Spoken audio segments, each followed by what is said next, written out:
If you want to help out and support the channel, there are a few things you can do. Go check out Flipside Gaming and use the promo code VOIDMAGE in all caps. This will get you 10% off all orders $10 or more. And if you go shopping on tcgplayer.com, go use my affiliate link in the description below. That way all purchases you make will go towards helping the channel. And lastly, go check out my Patreon. It's a more direct way that you can help the channel while also getting some more interaction. I appreciate all of your support. If you haven't already, subscribe and hit the notification bell so you don't miss any videos. Hello everyone, welcome back to another Commander Deck Tech video, this time for patron Pulsating Kiwi. You wanted me to do for December a Yarok, Landfall, or Cascade deck, or both. He says the sky is the limit. I think Cascade would be better if you were going for more of an elemental strategy, because then you could play Maelstrom Wanderer, then you'd have to play more colors. But I think for Yarok, Landfall is probably a more viable strategy. So if I had a preference, that's where I'm going to go. Landfall is a pretty powerful strategy. Yarok makes it even more ridiculous by doubling triggers for when permanents enter the battlefield. So if you didn't already know what Yarok is a 5 mana, salty-colored elemental horror creature, 3/5, Death Touch lifelink. If a permanent entering the battlefield causes a triggered ability of a permanent you control to trigger, that ability triggers an additional time. The reason why this is so good with Landfall is because that's all Landfall is. Lands entering the battlefield, triggering abilities. Doesn't have to be any specific permanent type, just as long as there's a permanent that triggers. It could even be the permanent itself that's entering. It's going to get an additional trigger. Now because of that, we're going to focus on a pretty solid land base. Some people advise against it, but I like playing more lands in a Landfall strategy. Just makes it easier to find them. We have a lot of cards that are going to give us extra land drops, so I would rather be safe than sorry in this kind of deck. We're going to be running close to 40, playing all of the fetch lands that we can play. The reason why we're doing that is so that we can easily just search up another land. Adding the total number of lands that are entering the battlefield in a single turn is pretty good. It's going to help us out. We also have some pretty good utility in the form of Bajuka Bog. Since it's an ETB, it's going to trigger again. We get to exile another graveyard. But probably the best land that we can have in the entire deck is Field of the Dead. We should be getting a ton of lands, making it super easy to get 7 lands with different names. Once we have that, whenever a land enters the battlefield, we're going to get a 2/2 black zombie.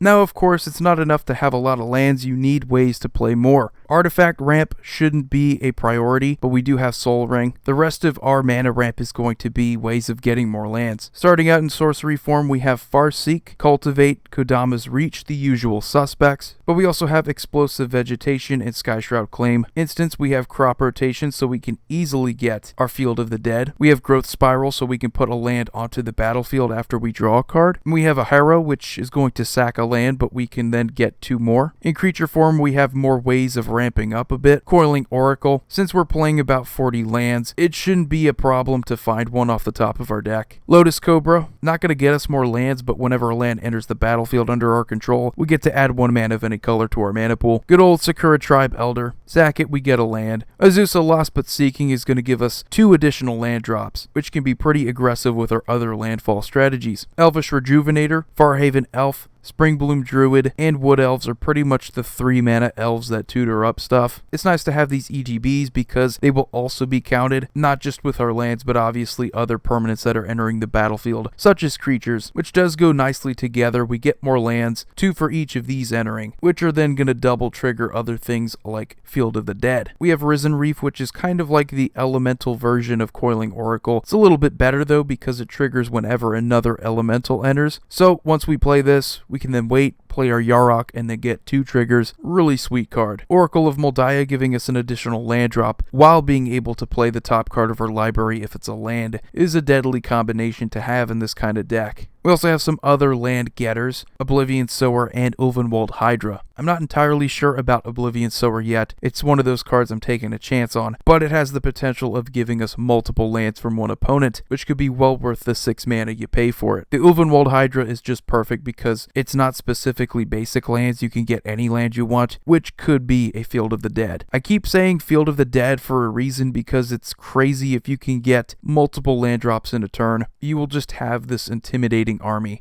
Now, since I already mentioned extra land drops, we have other things that are going to help us out here in enchantment form. Burgeoning, Exploration, Colony Heart Expedition. Pretty much if it gives us an extra land drop or it searches for multiple lands, it's a pretty good card in the deck. So let's go right into the Landfall. I know I already mentioned some like Lotus Cobra, but we're in Sultai, so we can fool around with 3 different colors. Hedron Crab. Whenever a land enters the battlefield under your control, target player puts the top 3 cards of their library into their graveyard. I know it doesn't seem super powerful, but you have the potential of milling out a single opponent, which is how you should treat mill. It's not really effective if you're spreading it around, so find the most intimidating opponent and focus them out of the game. Getting double triggers on something like this is going to make it a lot more viable. Courser of Crewfix is not technically landfall, but it pretty much is. Whenever a land enters the battlefield under your control, you gain a life. Also kind of like Oracle of Moldiah, making it a lot easier to play lands. Tireless Tracker, again, not technically landfall, but it kind of is. When a land enters the battlefield under our control, we investigate. So we get an artifact that we can sack it for 2 and then draw a card. Very solid advantage card. Can get out of hand too. We have the awesome Obnixilis the Fallen. This is really why you want to play the landfall strategy. Whenever a land enters the battlefield under your control, you can have target player lose 3 life, and if you do, you put 3 +1/+1 counters on Obnixilis. Getting double triggers with Obnixilis, if you can ensure yourself 2 or 3 land drops a turn, this card is going to get out of hand. Very easy to kill players when you're getting double triggers of this. Not to mention, you'll also have a pretty big Obnixilis. Tatyova, whenever a land enters the battlefield under your control, you gain a life and draw a card. Also a very solid advantage card. The life gain is going to keep you in the game longer, and the card draw is just perfect for any game. Rampaging Balos is going to reward you for your land drops by giving you 4/4 green beast creature tokens. Royal Elemental is really sweet. Another good reason to play this kind of landfall strategy so you can have blue. Whenever a land enters the battlefield under your control, you gain control of target creature for as long as you control Royal Elemental. And Sire of Stagnation. It isn't landfall for you, but it's whenever a land enters the battlefield under an opponent's control. Since it doesn't specify under your control with Yarok, as long as it triggers a permanent that you control, it's going to count, even if the card coming into play is under your opponent's control. So you get to exile the top 2 cards of that player's library, and you're going to draw 2 cards, so just double that, and you have a pretty good card close to Consecrated Sphinx. And Avenger of Zendikar, obviously, making those 0/1 green plant token creatures a lot bigger is your priority. You could very well have over 10 of them out there, so make them much bigger and deal lethal damage. We have other ways of fooling around with lands that's not specifically landfall. It just happens to work out really well with it. Sylvan Safekeeper, we can sacrifice a land so that target creature we control gains Shroud until end of turn. Very good card if you don't want to play the typical Lightning Greaves or Swiftfoot Boots. This is more on theme, so you get more synergy, and having lands in our graveyard is really good because we do have ways of getting them all back. We have that in Ramenup Excavator and Crucible of Worlds doing the same exact thing, letting us play land cards from our graveyard. Other good graveyard cards for lands, we have the Gitrog monster and Titania, Protector of Argoth. We're going to be sacrificing lands with Gitrog so that we can draw more cards, and whenever our lands are put into our graveyard from the battlefield, we get 5/3 green elemental creature tokens with Titania. One of the most important cards you can have in any Sultai deck is Muldrotha the Gravetide, all-around powerhouse. During each of our turns, we get to play up to 1 permanent card of each permanent type from our graveyard, mostly going to be here for the lands, and while it doesn't give us an additional land drop, if we can just play a land from our graveyard if we don't have one in our hand, that is pretty important. Of course, the value is also in being able to play other permanent types. We also have Life from the Loam so that we can get those land cards back from our graveyard. If we want to dredge it, we could potentially put more of them into our graveyard, which isn't really a bad idea. We also have Scape Shift, which could sacrifice a bunch of our lands, putting them into the graveyard, making the late game a bit more dangerous for our opponents, because we could also play a card like Splendid Reclamation, returning all of our land cards in our graveyard to the battlefield. Triggering all of our landfall, not just once but twice with this, should be a game over in most instances.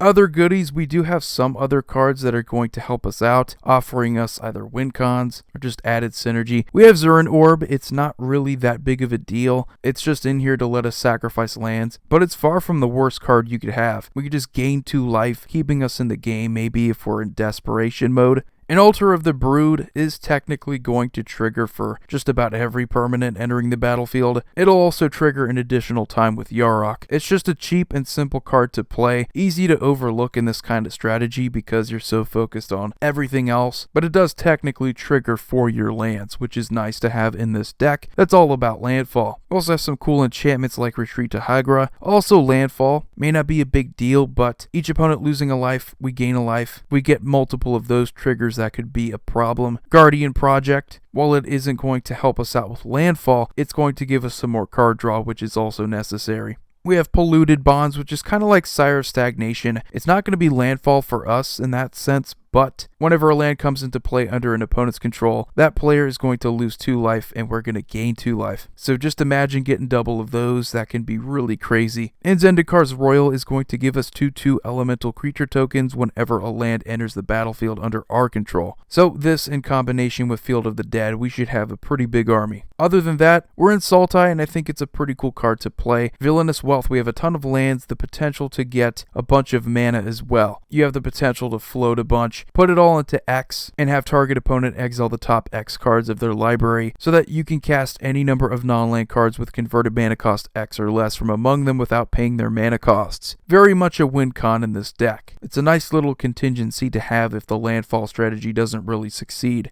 But anyway guys, that's going to do it for this video. Let me know what you think of the deck. Thanks again Pulsating Kiwi for being a patron. You all have a wonderful day. Void here signing off. See you next video. Just wanted to say thanks to the patrons who are supporting me on patreon.com. Go check it out. There are different tiers with their own rewards. One of them is having your name in the credits of my videos. I know it's not much, but it's something that I can do to show my appreciation. Thanks again and have a good day.